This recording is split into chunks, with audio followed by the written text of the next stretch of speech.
जय श्री कृष्णा। राधे राधे। आज ज्येष्ठ मास के कृष्ण पक्ष की पुण्यदायिनी एकादशी तिथि है और हर एकादशी पर हमें चावल छोड़ करके रोटी का सेवन करना चाहिए। हो सके तो उपवास रखनी चाहिए, उपवास नहीं रख सकते तो लहसुन प्याज और चावल का त्याग करना चाहिए और इस दिन एकादशी महात्मा जरूर सुनना चाहिए। तो आइए हम एकादशी महात्मा श्रवण करते हैं। युधिष्ठिर बोले, ज्येष्ठ के कृष्ण पक्ष की एकादशी का क्या नाम है, उसका क्या महत्व है, मैं सुनना चाहता हूँ। हे जनार्दन भगवान, इसे कहिए। तब श्री कृष्ण बोले, हे राजन, तुमने लोगों के हित की कामना से बड़ा अच्छा प्रश्न किया है। यह एकादशी बहुत से पुण्य को देने वाली और महापातकों का नाश करने वाली है। इसका अपरा नाम है, हे राजेंद्र, यह अपार फल को देने वाली है। जो अपरा का सेवन करता है वह लोक में प्रसिद्ध हो जाता है। ब्रह्म हत्यारा, गौ हत्यारा तथा पराये की निंदा करने वाला तथा पराई स्त्री से प्रीत करने वाला, हे राजन, यह सब अपरा के सेवन करने से निश्चय करके पाप रहित हो जाता है। जो झूठी गवाही देता है तथा जो झूठे प्रमाण देता है, जो निश्चय कम तौलता है, जो ब्राह्मण झूठे वेद का पाठ करता है और जो झूठे शास्त्र बनाता है, जो ज्योतिषी झूठी बात कहता है और झूठा ही वैधक करने वाला वैद्य, ये सब झूठी गवाही देने वाले के समान है और नरक के निवासी हैं। हे राजन, यह सब अपरा के सेवन से पापों से छूट जाते हैं। जो क्षत्रिय अपना छत्र धर्म को छोड़कर संग्राम से भाग जाता है, अपने धर्म से बाहर किया गया वह घोर नरक में जाता है। वह भी अपरा का सेवन करने से सभी पापों से छूटकर स्वर्ग को जाता है। जो शिष्य विद्या पढ़कर गुरु की निंदा करता है वह महापातक से युक्त हो नरक को जाता है। ऐसा मनुष्य भी अपरा के सेवन से उत्तम गति को प्राप्त होता है। हे राजन, अपरा की महिमा सुनो। मैं कहता हूँ, तीनों पुष्करों में कार्तिकी के दिन स्नान करने से जो फल होता है, गया में पिंड दान करने से सुपुत्र जैसे पितरों की तृप्ति देने वाला होता है और सिंह राशि के बृहस्पति में गौतमी नदी में स्नान करने वाले मनुष्य जिस फल को प्राप्त करते हैं और कुंभ की संक्रांति में केदारनाथ के दर्शन से जो फल मिलता है और बद्रिकाश्रम के दर्शन से तथा वहां के तीर्थ सेवन से और सूर्य ग्रहण में कुरुक्षेत्र में स्नान से और हाथी घोड़े के दान करने से जो फल प्राप्त होता है, वह अपरा का व्रत करने से मनुष्य को उस फल की प्राप्त करता है। वैसे ही आधी ब्याई हुई गौ के दान से तथा स्वर्ण और पृथ्वी के दान से जो फल मिलता है, मनुष्य अपरा एकादशी का व्रत करने से उसी फल को प्राप्त करता है। यह व्रत पाप रूपी वृक्ष को काटने के लिए कुल्हाड़ी, पाप रूपी ईंधन के लिए दावानल है और पाप रूपी अंधकार के लिए सूर्य है तथा पाप रूपी मृग के लिए सिंह रूप है। एकादशी का व्रत किए बिना पानी में बुलबुले के समान और जीव में भूंगों के समान मनुष्य मरने को ही उत्पन्न होते हैं। अपरा का व्रत करके और त्रिविक्रम भगवान पूजन करके सभी पापों से छूटकर मनुष्य विष्णु लोक को जाता है। लोगों के हित के लिए मैंने तुमसे यह बात कही है। इसके पाठ करने और कथा श्रवण करने से मनुष्य के सभी पाप छूट जाते हैं। इस प्रकार ज्येष्ठ मास के कृष्ण पक्ष की अपरा एकादशी का महात्म समाप्त हुआ। आइए अब हम एकादशी के दिन सुने जाने वाली कथा का श्रवण करते हैं। एक समय की बात है, एक राजा था। उसके राज्य में प्रजा बड़ी सुखी थी। उसने ऐसा नियम लगाया था कि एकादशी के दिन कोई भी अन्न नहीं बेचता था। ना तो अन्न बेचता था और ना ही कोई अन्न खाता था। सभी फलाहार करते थे। एक बार भगवान विष्णु ने राजा की परीक्षा लेनी चाहिए और भगवान ने सुंदरी का रूप धारण किया और सड़क पर जाकर बैठ गए। तब राजा उधर से निकले और सुंदरी को देखकर चकित रह गए। उसने पूछा, हे सुंदरी, तुम कौन हो और इस तरह यहाँ क्यों बैठी हो? तब सुंदर स्त्री बने भगवान बोले, मैं निराश्रिता हूँ। नगर में मेरा कोई जान पहचान का नहीं है।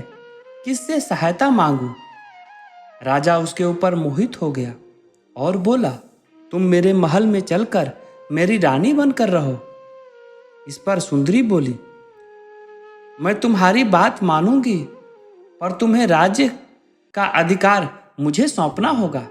राज्य पर मेरा पूरा अधिकार होगा और मैं जो बनाऊंगी वही तुम्हें खाना होगा। राजा उसके रूप पर मोहित था, अतः उसने उसकी सभी शर्तें मान ली। अगले दिन एकादशी थी। रानी ने आज्ञा दिया कि बाजार में अन्य दिनों की तरह अन्न बेचा जाए और घर में मांस मछली आदि पकाया जाए तथा परोस कर राजा को खाने के लिए कहा। यह देखकर राजा बोले, रानी, आज एकादशी है, मैं तो केवल फलाहार ही करूंगा। तब रानी ने शर्त की याद दिलाई और बोली, या तो खाना खाओ, नहीं तो मैं बड़े राजकुमार का सिर काट लूंगी। राजा ने अपनी स्थिति बड़ी रानी से कही तो बड़ी रानी ने बोली, महाराज, धर्म न छोड़े, बड़े राजकुमार का सिर दे दें, पुत्र तो फिर मिल जाएगा पर धर्म नहीं मिलेगा। इसी दौरान बड़ा राजकुमार खेल कर आ गया। माँ की आंखों में आंसू देखकर वह रोने का कारण पूछने लगा तो माँ ने उसे सारी स्थितियां बता दी। तब वह बोला, मैं सिर देने के लिए तैयार हूं पिताजी, लेकिन धर्म की रक्षा अवश्य होनी चाहिए। राजा दुखी मन से राजकुमार का सिर देने को तैयार हुआ तो रानी के रूप से भगवान विष्णु प्रकट होकर सारी बातें बता दी। राजन, तुम इस कठिन परीक्षा में पास हो गए हो। भगवान ने प्रसन्न मन से राजा से वर मांगने को कहा। तब राजा बोला, आपका दिया सब कुछ है हमारे पास, केवल आप हमारा उद्धार करें। उसी समय वहां एक विमान उतरा और राजा ने अपना राज्य पुत्र को सौंप दिया और विमान में बैठकर परम धाम को चले गए। इस कारण से व्यक्ति को अपना धर्म नहीं छोड़ना चाहिए। धर्म सर्वोपरि बताया गया है। आइए अब हम इस एकादशी पे एक भगवान विष्णु की बड़ी ही दुर्लभ कथा का श्रवण करते हैं। एक बार भगवान विष्णु और योग माया गरुड़ पर बैठकर कैलाश पर्वत पर गए। द्वार पर गरुड़ देव को छोड़कर श्री हरि और योग माया भगवान शिव से मिलने अंदर चले गए। तब कैलाश की प्राकृतिक शोभा को देखकर गरुड़ भगवान मंत्र मुग्ध हो गए। तभी उनकी नजर एक खूबसूरत छोटी सी चिड़िया पर पड़ी। चिड़िया काफी सुंदर थी। गरुड़ जी का सारा ध्यान उस सुंदर चिड़िया की तरफ आकर्षित होने लगे। उसी समय कैलाश पर यमराज पधारे और अंदर जाने से पहले उन्होंने उस छोटे से पक्षी को आश्चर्य की दृष्टि से देखा। गरुड़ समझ गया कि उस चिड़िया का अंत निकट है और यमदेव कैलाश से निकलते ही उसे अपने साथ यमलोक ले जाएंगे। गरुड़ जी को बहुत ही दया आ गई। इतनी छोटी सी और सुंदर चिड़िया को मरता हुआ नहीं देख सकते थे, इसीलिए उन्होंने उसे अपने पंजे में दबाया और कैलाश से हजारों कोस दूर एक जंगल में चट्टान के ऊपर जाकर छोड़ दिया और खुद वापस कैलाश पर आ गए। आखिरकार जब यम बाहर आए तो गरुड़ ने पूछ ही लिया कि आपने उस चिड़िया को इतना आश्चर्य भरी नजरों से क्यों देखा था। तब यम बोले, गरुड़, जब मैं उस चिड़िया को देखा तो जब मुझे ज्ञात हुआ कि वह चिड़िया कुछ ही पल के बाद यहाँ से हजारों कोस दूर एक नाग द्वारा खा ली जाएगी। मैं सोच रहा था कि वो इतनी जल्दी इतनी दूर कैसे जाएगी, पर अब जब वो यहाँ नहीं है तो निश्चित ही वह मर चुकी होगी। गरुड़ समझ गए कि मृत्यु टाले नहीं टलती है, चाहे कितनी भी चतुराई की जाए। इसीलिए श्री कृष्ण कहते हैं, करता तू वह है जो तू चाहता है, परंतु होता वह है जो मैं चाहता हूँ। आइए इस एकादशी पर हम एक भगवान विष्णु और माता लक्ष्मी की अद्भुत कथा का श्रवण करते हैं। एक बार भगवान विष्णु और माता लक्ष्मी शेषनाग की सैया पर बैठे हुए थे और भगवान विष्णु कुछ सोचते हुए उदास हो गए और धरती पर आने का विचार बनाया।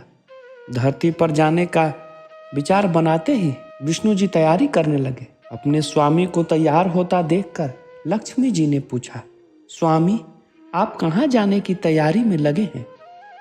जिसके उत्तर में विष्णु जी ने कहा, हे देवी, मैं धरती लोक पर घूमने जा रहा हूँ। यह सुनकर माता लक्ष्मी का भी धरती पर जाने का मन हुआ और उन्होंने श्री हरि से इसकी आज्ञा मांगी। लक्ष्मी जी द्वारा प्रार्थना करने पर भगवान विष्णु बोले, आप मेरे साथ चल सकती हो, लेकिन एक शर्त है। तुम धरती पर पहुंचकर उत्तर दिशा की ओर बिल्कुल मत देखना, तभी मैं तुम्हें अपने साथ लेकर जाऊंगा। यह सुनते ही माता लक्ष्मी ने तुरंत हाँ कर दिया और विष्णु जी के साथ धरती लोक जाने के लिए तैयार हो गई। माता लक्ष्मी और भगवान विष्णु सुबह सुबह धरती पर पहुंच गए। जब वे पहुंचे तो सूर्य देवता उदय हो ही रहे थे। कुछ दिन पहले ही बरसात हुई थी, इसलिए धरती पर चारों ओर हरियाली ही हरियाली बहुत ही सुंदर दिख रही थी। अतः माँ लक्ष्मी ने मन को मुग्ध होकर धरती के चारों ओर देखने लगी। माँ लक्ष्मी भूल गई कि पति को क्या वचन देकर आई है। अपनी नज़र को घुमाते हुए उन्होंने कब उत्तर दिशा की ओर देख लिया, उन्हें पता भी नहीं चला। मन ही मन मुग्ध हुई माता लक्ष्मी जी ने जब उत्तर दिशा की ओर देखा तो उन्हें एक सुंदर बगीचा नजर आया। उसमें से भीनी भीनी खुशबू आ रही थी। बगीचे में बहुत ही सुंदर सुंदर फूल खिले हुए थे। फूल को देखकर माँ लक्ष्मी बिना सोचे समझे उस खेत में चली गई और एक सुंदर सा फूल तोड़ ले आई। फूल तोड़ने के बाद जैसे ही माँ लक्ष्मी भगवान विष्णु जी के पास लौट कर आई, तब भगवान विष्णु जी की आंखों में आंसू थे। माँ लक्ष्मी जी के हाथ में फूल देखकर विष्णु जी बोले, कभी भी किसी से बिना पूछे उसका कुछ भी नहीं लेना चाहिए। और साथ ही माँ लक्ष्मी को विष्णु जी को दिया हुआ वचन भी याद दिलाया। लक्ष्मी जी को अपनी भूल का आभास हुआ। जब माँ लक्ष्मी जी को अपनी भूल का आभास हुआ तो उन्होंने भगवान विष्णु से इस भूल की क्षमा मांगी। तब विष्णु जी ने कहा, आपने जो भूल की है उसकी सजा को आप अवश्य मिलेगा। जिस माली के खेत से आपने बिना पूछे फूल तोड़ा है वह एक प्रकार की चोरी हुई। इसीलिए अब आप 3 वर्षों तक माली के घर नौकर बनकर रहेंगे। इसके बाद ही आपको वैकुंठ में मैं बुलाऊंगा। भगवान विष्णु का आदेश माता लक्ष्मी ने चुपचाप सर झुकाकर मान लिया। इसके बाद माता लक्ष्मी ने एक गरीब औरत का रूप धारण करके उसके खेत के मालिक के घर गई, जिसका नाम माधव था। उसकी झोपड़ी में जहां माधव की पत्नी और 2 बेटे और 3 बेटियां एक साथ रहती थी। माता लक्ष्मी जब एक साधारण औरत बनकर माधव के झोपड़े पर पधारे तो माधव ने पूछा, बहन आप कौन हो? तब माँ लक्ष्मी ने कहा, मैं एक गरीब औरत हूँ, मेरी देखभाल करने वाला कोई नहीं है। मैंने कई दिनों से खाना भी नहीं खाया है। मुझे कोई भी काम दे दो, मैं तुम्हारे घर का काम कर दिया करूँगी। इसके बदले में आप मुझे अपने घर के एक कोने में रहने का जगह दे दो। माधव बड़ी ही अच्छे दिल का मालिक था। उसने दया करके कहा, बहन मैं तो बहुत गरीब हूँ, मेरी कमाई से मेरे घर का खर्च काफ़ी मुश्किल से चलता है। लेकिन अगर मेरी 3 बेटियाँ हैं, उसी की जगह 4 बेटियाँ होती तो भी मुझे गुजारा करना पड़ता। अगर तुम मेरी बेटी बनकर और रूखा सूखा जो हम खाते हैं उसी में खुश रह सकती हो तो अंदर आ जाओ। माधव ने माँ लक्ष्मी को अपने झोपड़े में शरण दे दी और माँ लक्ष्मी 3 साल तक उस माधव के घर नौकरानी बनकर रही। कथा के अनुसार कहा जाता है कि जिस दिन माँ लक्ष्मी माधव के घर आई थी, उसके दूसरे दिन ही माधव को फूल में इतनी आमदनी हुई कि शाम को उसने एक गाय खरीद ली। फिर धीरे धीरे माधव ने जमीन खरीद ली और सबने अच्छे अच्छे कपड़े भी बनवा लिए। कुछ समय बाद माधव ने एक बड़ा पक्का घर भी बनवा लिया। माधव हमेशा सोचता था कि मुझे यह सब इस महिला के आने के बाद मिला है, यह बेटी के रूप में मेरी किस्मत आ गई है। एक दिन माधव जब अपने खेत में काम करके घर आया तो उसने अपने घर के द्वार पर गहनों से लदी एक देवी स्वरूप औरत को देखा। जब निकट गया तो उसे आभास हुआ कि यह तो मेरी मुंहबोली 4थी बेटी यानी वही औरत है। जो कुछ समय बाद वह समझ गया कि वह देवी कोई और नहीं बल्कि स्वयं माँ लक्ष्मी है। यह जानकर माधव बोला, हे माँ हमें क्षमा करें, हमने आपसे जाने अनजाने में ही घर और खेत में काम करवाया है। हे माँ यह हमसे कैसा अपराध हो गया। हे माँ हमें माफ़ कर दें। यह सुनकर लक्ष्मी जी मुस्कुराई और बोली, हे माधव, तुम बहुत ही अच्छे और दयालु व्यक्ति हो। तुमने मुझे अपनी बेटी की तरह रखा है, अपने परिवार का सदस्य बनाया है। इसके बदले मैं तुम्हें वरदान देती हूँ कि तुम्हारे पास कभी भी खुशियाँ और धन की कमी नहीं रहेगी। तुम्हें सारे सुख मिलेंगे जिसके तुम हकदार हो। इसके पश्चात माता लक्ष्मी अपने स्वामी श्री हरि विष्णु जी के भेजे रथ में बैठकर बैकुंठ चली आई। हे माँ, मेरी नम्र निवेदन है कि जैसे माधव पर आपने कृपा दृष्टि रखी, वैसे ही कृपा दृष्टि सभी कथा सुनने वालों पर भी रखना। आइए अब हम एकादशी व्रत पर एक और कथा श्रवण करते हैं तुलसी माता का। इस कथा के सुनने से आपको एकादशी का पूर्ण फल प्राप्त होगा। एक परिवार में ननद और भाभी रहा करती थी। ननद अभी कुंवारी थी। वह तुलसी की बड़ी सेवा करती थी, पर भाभी को यह सब फूटी आंख नहीं सुहाता था। कभी कभी तो वह गुस्से में कहती थी कि जब तुम्हारा विवाह होगा तो मैं तुलसी ही खाने को दूंगी तथा तुलसी ही तेरे दहेज में भी दूंगी। यथा समय जब ननद की शादी हुई तो भाभी ने बारातियों के सामने तुलसी का गमला फोड़ कर रख दिया। भगवान की कृपा से वह गमला स्वादिष्ट भोजनों में बदल गया। गहनों के बदले भाभी ने ननद को तुलसी की मंजरी पहना दी तो वह सोने के आभूषण में बदल गई। वस्त्र के स्थान पर तुलसी का जनेऊ बनाकर रख दिया तो वह रेशमी वस्त्रों में बदल गया। ससुराल में उसके दहेज आदि के बारे में बहुत बड़ाई हुई। इस पर भाभी को बड़ा आश्चर्य हुआ और तुलसी की पूजा का महत्व उसको समझ में आ गया। भाभी की भी एक लड़की थी। वह अपनी लड़की से कहती थी कि तू भी तुलसी की सेवा किया कर, तुझे भी बुआ की तरह फल मिलेगा। पर लड़की का मन तुलसी की सेवा में नहीं लगता था। लड़की के विवाह का समय आया तो भाभी ने सोचा कि जैसा व्यवहार मैंने अपनी ननद के साथ किया था उसी के कारण उसे इतनी इज्जत मिली, क्यों ना मैं अपनी लड़की के साथ भी वैसा ही व्यवहार करूं।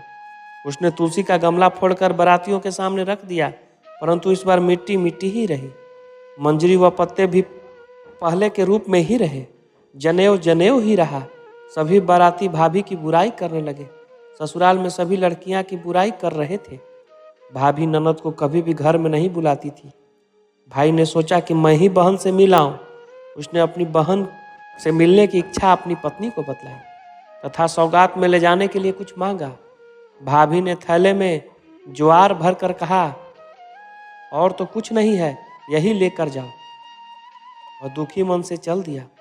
भला बहन के घर कोई ज्वार लेकर जाता है? बहन के नगर के समीप पहुंचकर उसने एक गौशाला में गाय के सामने ज्वार का थैला उलट दिया। अब गौपाल ने कहा, हे भाई, सोना मोती गाय के आगे क्यों डाल रहे हो? भाई ने उसे सारी बातें बता दी तथा सोना मोती लेकर प्रसन्न मन से बहन के घर गया और बहन को बड़ी प्रसन्नता हुई। कथा की लोक श्रुति यह है कि तुलसी की सेवा से दाम्पत्य जीवन सुंदर और प्रगाढ़ होता है। इस कारण से इस तुलसी कथा को अवश्य सुनना और पढ़ना चाहिए। इस प्रकार कथा संपूर्ण हुआ। बोलिए लक्ष्मी नारायण भगवान की जय।